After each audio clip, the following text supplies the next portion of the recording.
Welcome to Review Set Scare with Jess and Blair. I'm Jess. I'm Blair. Blair, how are you? I'm doing okay, man. Yourself? I am doing pretty well, thank you very much. Good. The holiday season is in full effect. It Earlier is. this week, people all over the world celebrated Krampusnacht, aka Krampus Night. Yeah. And there is nothing like being rewarded for being a good person by being gifted with dried fruit and walnuts, unless you were a naughty person this year, in which you sure were visited by a horned figure with a birch rod. So either way, I'm feeling the holiday spirit. Yeah, me too, man. We are on to our second film of December, aka Holiday Horror Month. I believe that's what we're calling it. Yeah, holiday horror. Holiday horror month or holiday horrors, yeah. And we have another interesting one to talk about tonight. But before we do that, what do you say we chat a little bit about some horror news? Blairski, you want to kick this one off? Yeah, this week I've only got one thing. The latest film in the world of Godzilla, Godzilla Minus One, is absolutely slaying. With critics and fans alike praising on how good it is, and it's currently holding a 97% fresh rating on Rotten Tomatoes, which is absolutely nuts. This movie, I think, was released December 1st, and it's still holding that high of a percentage. So I have to see this movie. From my understanding, it was doing really well in Japan, and they were not expecting it to do overly well in North America. And it's like you were saying, it is killing it over here. Yeah, it is blowing up, man. I've seen the trailer. It looks really good. I know a couple of people who have seen it, and they simply said it's fantastic. Yeah. Which is, I really want to see it as well. I've got a couple things here now that both the actors and writer strikes have been resolved. We're obviously seeing a lot of films and TV shows being jumping back into production. And of course, one of the most anticipated TV shows, Stranger Things season 5, the final season of the hit Netflix series, is set to begin filming right away. A deadline has reported, or they've thrown out multiple dates, but it looks like filming will begin within the first week of January. So right away. This one, I don't believe will be released until 2025, but pretty exciting news for those Stranger Things fans out there. The Video Game Awards were earlier this week, and there was a lot of really cool announcements. One in particular caught my eye. Hideo Kojima, legendary game designer known for Metal Gear and Death Stranding, is teaming up with legendary writer-director, one of our favorites, Jordan Peele, for a new game titled OD. Not a whole lot of information, but those two big names working on a project can only mean one thing, and that's gold, baby. Yeah, did you watch that? Did you see the teaser they showcased? Yeah, looks very bizarre. Kind of a trip, eh? Yeah, I'm very excited for it, though. Unfortunately, I think it's going to be a Microsoft exclusive. Oh, I'm good then. I'm good. And then, go ahead. I just wanted to say another game that caught my eye was Jurassic Park Survival. Yes. Now, this is a game that, to my understanding, was greenlit years ago and then was canceled. And they had a lot of scenes from the original movie in the game. It looks scary as hell. Yeah, it does. It does, man. It's going to be a fun one to play. Finally, HBO released their sneak preview video for new shows coming out in 2024, 2025. And with this, we got a little taste of two series we've been talking about before. First being the new True Detective series, True Detective Night Country, starring Jodie Foster, the legend herself, and the highly anticipated Welcome to Derry. True Detective is set to be released in 2024, but we'll have to wait a little bit longer for Welcome to Derry, scheduled for 2025. Like we had mentioned before, now that the actors and writer strikes have been settled, we're going to be seeing an influx of great TV and movies. So can't wait. Very excited for that, man. That being said, what do you say we jump into episode 2 of Holiday Horror Month with the 2016 classic, Better Watch Out. Runtime on this one, 1 hour, 29 minutes. Blairski, initial thoughts on the runtime? Right on, man. Right in the sweet spot. I thought it was maybe dragged in some spots, but an hour and 29, not many complaints coming from me. No, right? This leads us to fun facts. Blairski, you want to kick this one off? So similar to our previous episode with Christmas Evil having the original title, You Better Watch Out, which is the title of this movie. Yeah. This movie was actually originally titled Safe Neighborhood. What a silly name. Yeah, Better Watch Out is 100% better, man. Way Agreed. better. Agreed. Yeah. This movie originally set to film in South Carolina with a measly budget of $500,000.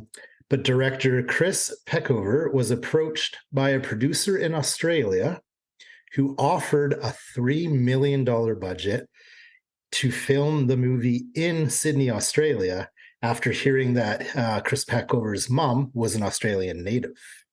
Wow, how crazy is that? That's quite the influx of cash. Big time, man. Big. Wow. $202.5 million more money just to film it in a different location, basically. Unreal. In Australia. Beautiful. Yeah. Wow. The last fun fact is even on that $3 million budget, unfortunately, this film only made back about $190,000 in the box office. Wow, not a great box office at all. Not at all. That wouldn't have even made back the $500,000. Yeah, the original budget. The original budget, right? I know you had mentioned that you had seen this one before, but up until you had mentioned it the other day at our Wheel of Fate episode, I had never heard of it before. Yeah. So there you go.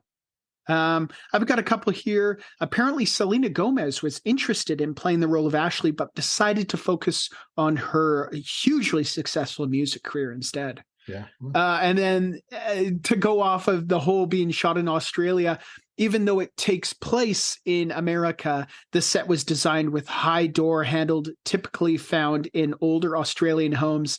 The director, Chris Peckover, called this a source of distraction and frustration. It is very noticeable.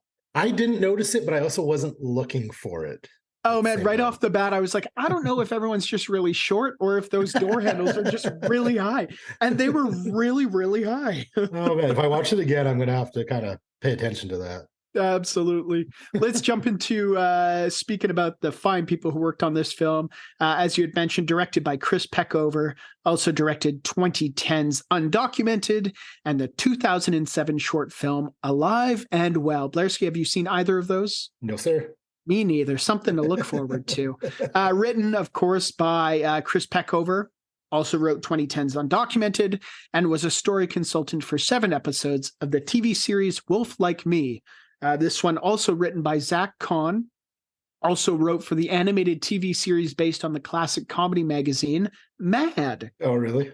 He also acted in the hit sequel to the David Spade classic Joe Dirt 2, Beautiful Loser. Oh, goodness. This one starring Olivia DeJonge. Olivia DeJonge? I'm going to say Olivia DeJonge. I'm sorry, Olivia DeJonge, if I butchered that. Starred as Ashley. Has also starred in 2022's Elvis as Priscilla Presley. That film was massive. Yeah, yeah. I didn't realize it was the same girl. Yeah, she also starred in 6 episodes of the TV miniseries The Staircase and 10 episodes of the TV series The Society, just to name a few. Big resume for Olivia DeJonge. Also starring Levi Miller as Luke. Also starred in 2018's A Wrinkle in Time, Peter in 2015's Pan, and will be starring in the new Kraven the Hunter movie, set to be released in 2024, of course, based off of the Spider-Man villain Kraven the Hunter, which is kind of cool. Right on. Ed Oxenbould as Garrett, also started in 2015's The Visit and 2014's Alexander and the Terrible, Horrible, No Good, Very Bad Day. A great name. And then wrapping up with 2 class acts, 2 icons. Patrick Warburton as Robert, of course, starred as Puddy in Seinfeld, Joe in Family Guy, A Series of Unfortunate Events, Kronk in The Emperor's New Groove, and Fogel in the hit sequel to the David Spade classic Joe Dirt 2, Beautiful Loser. That's so funny. And he's got that voice that you always recognize. Yeah. Yeah. Also does the pre-flight instructional video for the Disneyland ride Soarin'. Okay. Yeah. And then finally Virginia Madsen as Deandra. also starred as Helen in the 1992 classic Candyman. Also starred in 2009's A Haunting in Connecticut and in 1984's Dune. A pretty, well-worked cast. They've got some big names under their belts. Man, I did not realize that was Helen from Candyman. That's crazy. Yeah, I didn't realize it either. Yeah. Synopsis courtesy of our dear friends at IMDb. On a quiet suburban street, a babysitter must defend a 12-year-old boy from intruders, only to discover it's far from a normal home invasion. That's a great synopsis. Awesome. The movie's a little different than that, but awesome synopsis. It is, honestly. I think it's a great synopsis for not giving a whole lot away. There's a lot of mystery in that synopsis. Yeah. This leads to one of our favorite segments of the show, Kill Count. Kill Count. The time of the show we count the kills. Blairski, do we have a kill count for this one? Yeah, we do. This movie deals with psychological horror, I guess, more than anything. Yeah. So not a lot of kills in this one, but we have a total kill count of 3. That being said, I found the kills pretty unique. Most of them were pretty unique. Those 3. Yeah, there's one that will. This is a good. Let's go right into it. This leads to our one of our favorite segments, likes and dislikes. The portion of the show where we talk about what we liked, what we didn't like, and everything in between. Let's kick off with the few and far between, but very unique kills, as you had mentioned. Why don't you kick this one off, Blairski? Well, I'll start it off with the paint can. Yeah. The Home Alone paint can being swung from the top floor down to the bottom floor, filled with paint. Without giving too much away, it does not happen like it happens in Home Alone. Yeah, there's quite a few nods to Home Alone in this movie. Yeah. And who hasn't seen Home Alone? So when we see the whole death by paint can, spoiler alert, even just the idea of it, it's, oh, wow, we've never seen this. I mean, we've seen it obviously used in Home Alone, but we've never seen it in a horror movie. So that was kind of cool. It was cool. And it's yellow paint mixed with blood. And you were saying to me earlier that it's ketchup and mustard. Ketchup and mustard. Yeah, it was very vibrant red and a Heinz yellow for sure for the mustard. Yeah. What else did you really like about this one? I like the twist in this movie. So, okay, I'm gonna just say I think I would enjoy this movie better if it was a straight-on home invasion movie. Yeah. I absolutely love home invasion movies. I love The Strangers and like I Spit on Your Grave even. I love movies like that. Yeah. But at the same time, there's something to say about a twist. The first time I watched it, I was pretty surprised by it. Yeah. And it's, you know what, even with home invasion, it's similar in a way to like possession movies where it's like, how can they make this unique? Mm-hmm. And if nothing else, that's what this movie did, is they made the home invasion genre very unique. I've never seen this done in a movie. No, I haven't either. Did you make it just a little past the end credits for that cutscene? I did see the little nod with Luke at the end, talking with his mother. That's the scene you're talking about. That's the scene I'm talking about. It's very much once you think she's out. Yeah. He's right back into it. Yeah, it just leaves you guessing, like, okay, is he going to go back to kill her? Is he going to get caught? We never find out. There's no sequel. Is he done yet? And of course, we're also being very mysterious for those of you who have not seen the movie. I'd hate to give any spoilers because it is still relatively new. Yeah. But yeah, it all has to do with a home invasion, a babysitter, and the kid she's babysitting, and the kid she's babysitting maybe isn't who she thinks he is. Mm-hmm. I think that's pretty fair without giving away too much more. Well, I don't think this is going to give anything away. He's obsessed with her in a very, very weird. I found this movie quite creepy. Yeah, inappropriate, very creepy, inappropriate, cringy. Very cringe, man. Like you were saying, there's only 3 deaths, but this movie deals more with psychological horror than than blood and gore. And there is some blood and there is some gore, but more so it's just the psychological ickiness of the movie, for sure. And even the fact, like, he's obviously obsessed with his babysitter, but at the beginning, she almost, in a way, whether she's intentionally doing it or not, she's like leading him on a little bit, which was also a little cringe, like grabbing his hand when they're watching the movie together.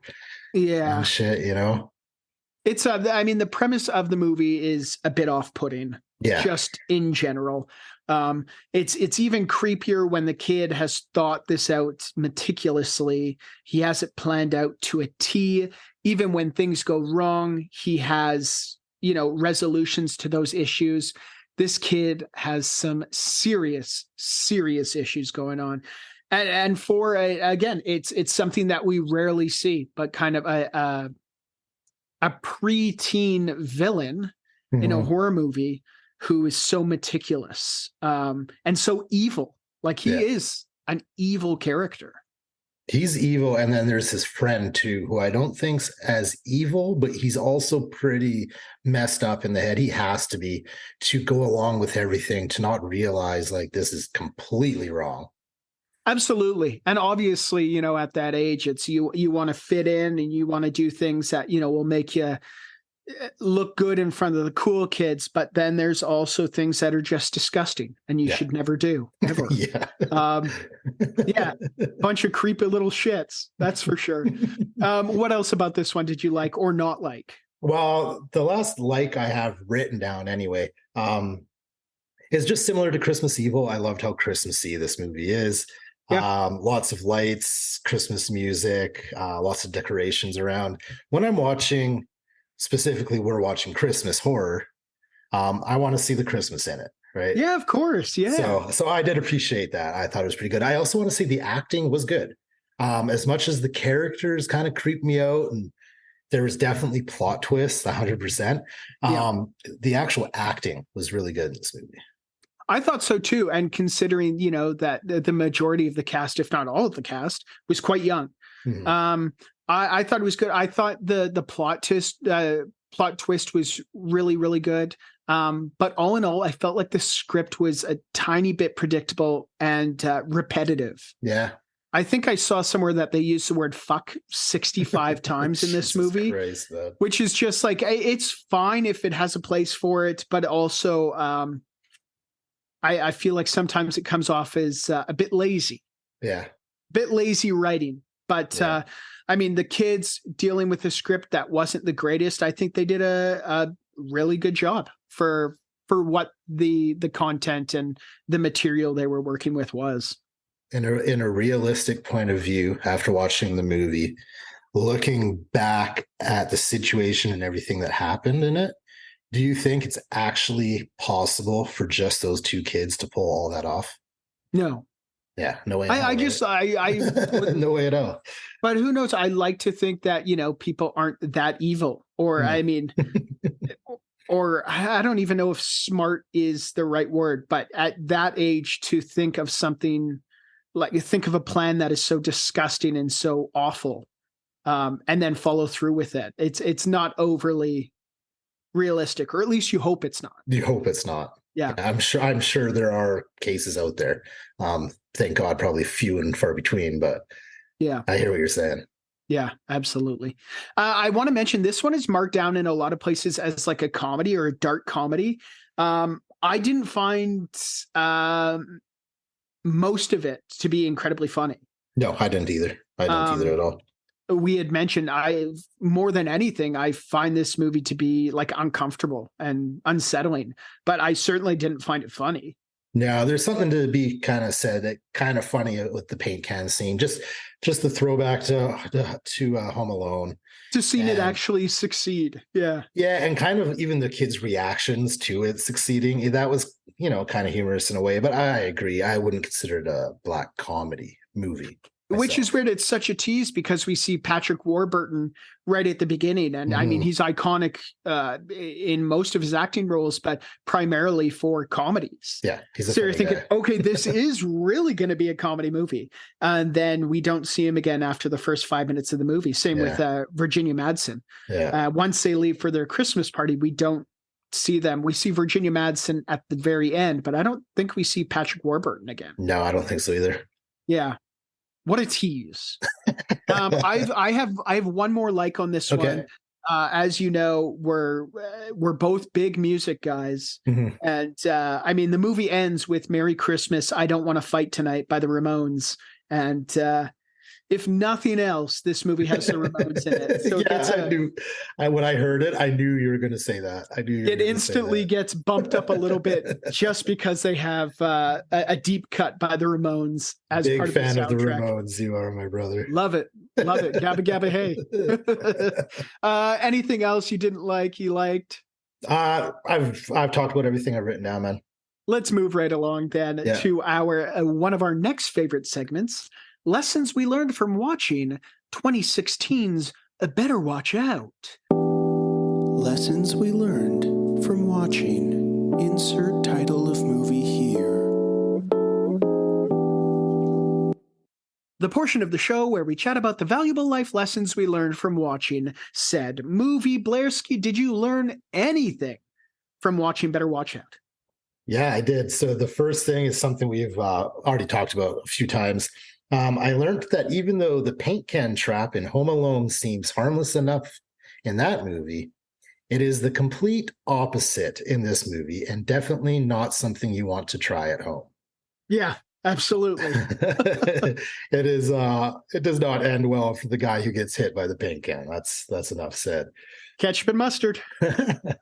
Last thing I learned is babysitting 101. Do not let the 12-year-old you're watching get drunk. It doesn't look good on either of you.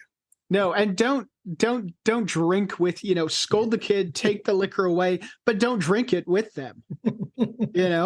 Oh goodness.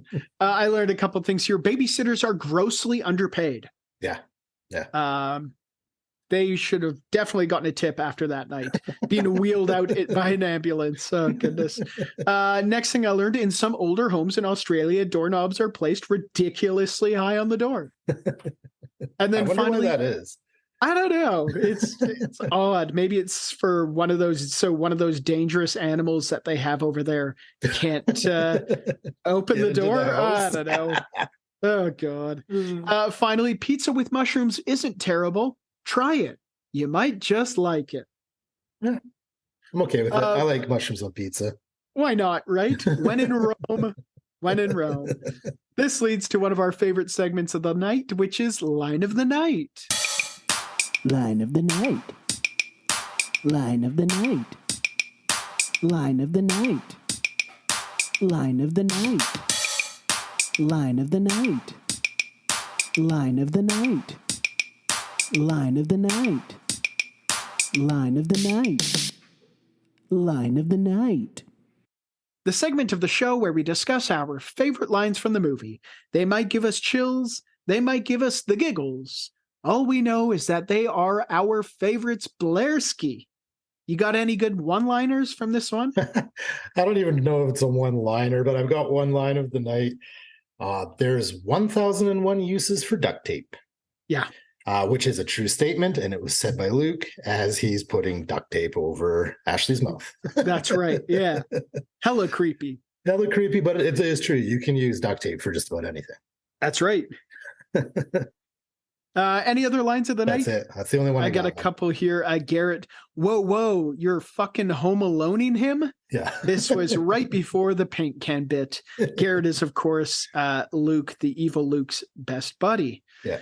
And then finally, Ashley, the babysitter, says, what delusional infant thinks that staging a break-in is going to get you to second base? Fair enough. Fair enough. This leads us to our favorite segment of the show, Celebrity Lookalike Time. Celebrity Lookalike Time. The time of the show where we take a look at the cast and discuss their celebrity doppelgangers. Spoiler alert, it usually comes down to the character's hairstyle, Blairski. What do you got for celebrity lookalike time? I've got a couple. I don't know how good they are, but let's roll with it. The character Ashley, babysitter, kind of reminded me of a younger Jennifer Lawrence.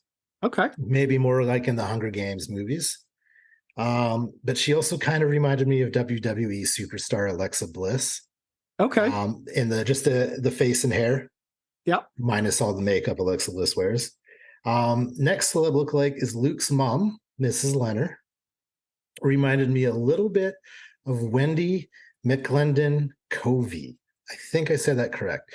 She plays the mom, Beverly, in the sitcom The Goldbergs. She's also in Reno 911 and blended with Adam Sandler, just to name a few. She's in a bunch of stuff, but they kind of look alike, those two. Okay, it's the big hair. I love Reno 911. Yeah, so good. Yeah, I've got a couple here. Garrett, the best friend, reminded me of the character Beans from the hit Disney Channel TV show Even Stevens, starring a young Shia LaBeouf. And then finally, the ex-boyfriend Jeremy reminded me of everyone's favorite Disney Channel high school basketball star turned high school musical aficionado, Zac Efron. Mm-hmm. Yeah, I see that, man. He also had a very cool backwards hat. It was white and covered in dollar signs. Very cool. Ballin'. Yeah, that's a hat that you win at a carnival for sure. Goodness. This leads us to our final rating for 2016's Better Watch Out Blairski. Out of 5 knockoff Macaulay Culkins, what do you give Better Watch Out? I'm going to give it 3 knockoff Macaulay Culkins out of 5. I feel like this movie, I mean, I enjoy it. There's a lot of plot holes in it. It's not the greatest, but it's not that bad either. It's not a bad movie. And I'll watch it again. I'd watch it every Christmas, if not every second Christmas. I enjoyed it enough for that. Yeah. This movie made me feel uncomfortable more than anything else. I wasn't a crazy fan of it, especially when it is labeled as a dark comedy or a comedy and I didn't laugh. That's when I get really pissed off. But it did have the Ramones in it. I'm giving it 2 knockoff Macaulay Culkins out of 5. I would watch it again, but there's other holiday films that I would watch before. That's for sure. Yeah. No, fair enough. There are others. The next one we're reviewing is one of them. Yes, absolutely. For sure. That I would rather watch over this. But as I said, this is the second time I've seen it. So I already knew the kind of plot twists in it. And I still actually enjoyed watching it. So it wasn't. And honestly, if you are a fan of like big plot twists, which this one is, if you're a fan of home invasion movies like Blair is, definitely check this out because it is a fresh take on the home invasion genre, I guess. It is a fresh take. So if nothing else, watch it for that. Well, that's the thing, man. When we watched it for the first time, we saw it described as a home invasion movie, not a black comedy movie. Okay. Right? So we went in thinking it was going to be a home invasion movie, which it kind of is, right? So, I would say it definitely is. Yeah. Yeah, absolutely. Yeah, a unique home invasion movie for sure. It's a good way to put it. I'm glad we watched it. Very excited for the next 2 of the month. Yes, sir. Obviously, one is iconic and one is based off of an iconic character. Couldn't be more excited with the 2 movies leading up to Christmas. But until then, this has been Reviews That Scare with Jess and Blair. I'm Jess. And I'm Blair. Remember to stay scary. And eat every sandwich. Bye. Bye. Thank you for listening to Reviews That Scare. Make sure you check out our Linktree at linktree/reviewsthatscare. That's linktr.ee/reviewsthatscare, which has links to our Instagram, YouTube, Patreon, Twitch, and many other things. If you'd like to email us, you can reach us at reviewsthatscare@gmail.com. Thanks for listening, and remember to stay scary and eat every sandwich. a proud member of Pod Nation TV.